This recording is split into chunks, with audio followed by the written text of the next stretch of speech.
Okay, I actually wanted to mention something about the show. Yeah, it's being seen as this murder mystery or an investigative story, and people are always asking us like, oh, what is the next thing the police are supposed to do and whatnot. I feel like we have to take this moment to address, the show is actually about the trauma that Yasir is going through. And to be specific, this intergenerational trauma that we're trying to highlight also in the story. Something that we want to talk about for the character Yasir, what he's going through and like the triggers lah. So the character Yasir is going through this, only started having his episodes after this scene that we wrote where he is going through. It was his son's 8th birthday, Ahir's 8th birthday, where suddenly all these sounds are coming to his head and he's like seeing flashes and all. Yeah. So I think it's something that we spoke off camera just now about like intangible triggers. Because you mentioned like just now, like if someone goes to a place, see a person, see a tree or whatever object, it triggers something out of them. But is there such a thing as intangible trigger that we can share with the audience? All this, that seeing the trees, seeing that one, that was something concrete that they are seeing. This is what we can't see, and we are calling it intangible. And it is very, very, very real. We are all nervous systems, bodies connected to each other. So anything that is trauma means it's not processed yet by the body. It's repressed, brushed aside, denied. Sometimes the adult won't even know it happened to them. Because the body is very good in hiding. If it senses it's too much to live with it on the surface. But that doesn't mean it's not leaking out all the time. And in this production, when Ayan reached 8 years old, something in that 8-year-old birthday, something touched that inside Yasir. So, and flashbacks and all that. It cannot be contained anymore. So in your experience of working, these kind of cases, are they occurring? Are they? Oh, regularly. I see this so often. I call it a no-brainer. Would you want me to give some examples? Yes. I will. Do share about that and also like how it affects relationships. I think you mentioned that just now. Yeah, I can. Okay, go. Whatever I share are very old stories. More than 10 years ago, I worked with them. Nothing with whom I'm working now, because that's disrespectful. A story of a 5-year-old child comes to mind. 10, 15 years ago. The father brought in the mother for sessions. Because I don't know why my wife is going gila. She's really going crazy. It's my daughter. I just want to play with my daughter, but she's constantly checking on me. I'm not going to ever abuse my child. I'm not that. I'm not that. Please tell her I'm not an abuser. I'm tired of trying to prove I'm not an abuser. And then she says, yeah, but that's my daughter. I have to jaga her very well. How do I know people won't touch her? And then he's saying, but how can you not trust me? Oh, the old father. Father. And he says, but why should I trust you? He says, you changed or what? Why have you become so gila? You're becoming such a control freak. I didn't sign up for this in marriage. And this sad lakla, this is what you get. Because that's my daughter, I have to protect her. And I'm just hearing them, that's our first session. Then give it some time, they come back again. And whatever needed to be done was done in that session. Sure enough, when there's enough safety with somebody, the trust is there. Seeds of trust coming in. The flashbacks come in. This person was sexually abused by a close relative for years. Usually it happens till puberty. In puberty, the girl or boy, they learn a bit more about the world. The capacity to fight back comes. And till then, she'd had no idea about it. And so I had asked her, I said, hey, memories are coming back. Were you 5? I said, how do you know? No brainer. Your child is reaching that age. Your body's anxiety that was inside you that you didn't even know you were anxious when. Anxious, scared, frightened, petrified. So the mind feeling betrayed, all that happening in you. She's touching that age, that is activated in you at that age. The past is so alive. Just that you don't know about it, yeah? I like how you say that the past is so alive because it's once it happens, it's there. Yes. It cannot be taken away or anything, right? It's still there. Even you try to repress, or sorry, not repress, but your body She maybe. didn't even know it. Yeah, you don't know it, but it's still there. It's there. Very echoing of our character also. Yes. Yeah. There's one thing about, realizing the trauma or the problem. Yeah. And what we've done is like raising awareness or talking about it. Yeah. And people always say the first step is like acknowledging it, right? Or sharing it with someone. But what then after that? Like, how do you process this thing? People usually think once I recognize it, I own it, it happened to me, or then it's out, it's done. But trauma doesn't work like that. Insight just by itself is not good enough, because trauma stays the imprint of what happened. Because as I shared earlier, it was beyond the body, brain, mind capacity to process what happened. So the imprint is like, I say, is it like an elephant's print? Is it like a squirrel print? Is it like a bear's print? That print we need to, that's pain, betrayal, grief, sadness, anger, rage, helplessness, powerlessness, shame. We need to process that. And that's when trauma therapy is needed.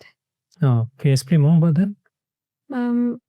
Many therapists are trauma-informed therapists. They know about trauma very well, and they support the client to cope and deal well with the trauma. But that doesn't take away the root, because the imprints are there. So they learn how to manage it, but sometimes it can't be managed. You need more than management. That's when they look for some form of trauma therapy. One example that I practice and firmly believe in is called EMDR therapy. Eye movement desensitization and reprocessing therapy. Trained by, there are many trainers who train it because it's so popular now. Prince Harry popularized it. He went on TV and showed what he does. You want to learn it, the therapists need to learn from a proper source that's well trained. And that works with working with these imprints that remain in the body as a felt experience. You feel it in your stomach, in your chest, in your gut, in your throat, in your jaws, in your head. So we stay with them through that pain and process what could not be processed then. Oh, meaning that the patient, the client, the person, will have to go through the memory and go through the pain. And then the therapist will coach them, support them through that pain. Yes, so what does that mean by supporting them? So I always say, my clients, whomever I work with, have much more courage than I'll ever have. To climb up the steps and come to where I work in, that's the hardest thing they do. So, and if they can do that, I can be here and talk about it. This is kachampute compared to the courage they have. They come in, they sit with it. As I say, the only way out of the forest is through the forest. What the brain could not process then needs to be processed now. And my job is to make sure the processing center is open and it can work. And so we are going through that and releasing that look, that tone, that betrayal, that rage, that shame, that grief, that loss, that helplessness. And as that is slowly released session after session, they recognize, oh, same crap happened today, Sudha, but I didn't lose my temper. I'm so proud of myself. I didn't have to put effort. It just, hey, it's such a proud moment for both of us then. To touch on that subject also, they say, dealing with, I don't know if this is the same, grief and trauma, but they say that dealing with grief is not linear. It's a cycle that always comes back. It's never a straight line. Therapy is never a beautiful straight line. It's a messy line, up and down, up and down. So how do we know when we try to heal in ourselves? Like, when do we know that we are healed? If it's because, many people are going through things, even I personally go through things, and like you said, we try to forget these things, but then it just comes back. It comes back. Healing means, I say, the same crap happens. People who shout at us would continue shouting at us. People who are silent with us will continue being silent with us, and we are not activated. We may be agitated, but we will not get activated to react back. That means the wound is getting healed. Yeah? Say what you said, like The pain will always be there. Yeah. Because that happened. That's respect to the person. It's not about what happened, but like, what do you do after it happens? Yeah. And so that becomes less. That's what healing looks like. The memories will be there, but they are like static. They are not prickly, pokey, wishing to kill somebody, wishing to run away from somebody, wishing to do all that. Yeah. All that comes down. What do you wish you can tell if someone is feeling this way? Stop blaming yourself. Stop blaming others. Because some crap happened to them and then, it comes down generations. Something happened to my mother and that happened to me and then we send it down to others. Yeah. So someone's got to break that cycle. Like for myself, I can share. I'm 68 now. When we started this journey long ago, looking for answers, didn't know what I was looking for. But I didn't recognize then that I was a very anxious person because I came very packaged as a well-performing person. High-functioning adult. Oh yeah, very high-functioning adults. You ask my children, now I understand why they didn't want to come close to me. Or if they didn't want to come close to me, I understand so well now. I will also be, Sudha at 68 will be scared to go near the Sudha of 38. I'm being honest. But that time, I didn't know I was anxious. I just knew high functioning. And this journey of searching for answers in my own life to understand I didn't know what happened, but I just went working through that. So in a way, in your journey, you understood yourself first, then you can help others also. Yes. And that's why I have the capacity to be the pain now. Oh, and I'm so thankful my children are still good friends with me. In spite of me, I say. Talking about that, like you know how to deal with things, you have the capacity, the capability. I grew in capacity. But when we talk about this intergenerational trauma or like anything, we've seen it a lot. Even the recent cases also as a grandfather hurting grandchild. Just talking about these things, trying to understand how does that come about, like are we saying this is because they had something happen to them before and therefore what they're doing now is just because they're hurt? Is that justified? Right? It's never justified, but you're asking a lovely question. Let's take Inche Yasser's example. Yeah? And let's assume nothing bad happened to Ayan. And he grew up in that family of Inche Yasser, Dalia, and and the son. What do you think the relationship would have looked like between Inche Yasser and his wife, Thalia? How do you think it will? If we're talking about relationships and if you're not processing it, it will somehow lash out in the relationships. Yeah, for Yasser, he's being closed off, he's pushing away the wife. Yeah. He wants to be close to the wife. The trauma won't let him go close to the wife. The wife doesn't want to shout at him. Shouting at him is happening. And that little Ayan is watching it, growing up in that house. So to cope with that environment, and there's no one to go to with that pain. Yeah. That is trauma.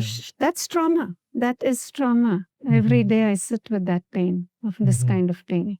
So in little Ayan's body-brain system learns to repress it, push it, normalize it. So now let's imagine Ayan grows up and now he's 16 years old and he has a girlfriend. How is he going to behave in that relationship? If the only example is his parents. And that is normalized. So he doesn't know what he's doing is wrong. He really doesn't. So can we blame Ayan? Can we blame his mom? Can we blame his father? Can we blame the grandparents? Nobody knows. It's normalized. And somewhere Ayan's new girlfriend says, I need to break up. And he doesn't know why she's breaking up with him. And he's hating himself for it.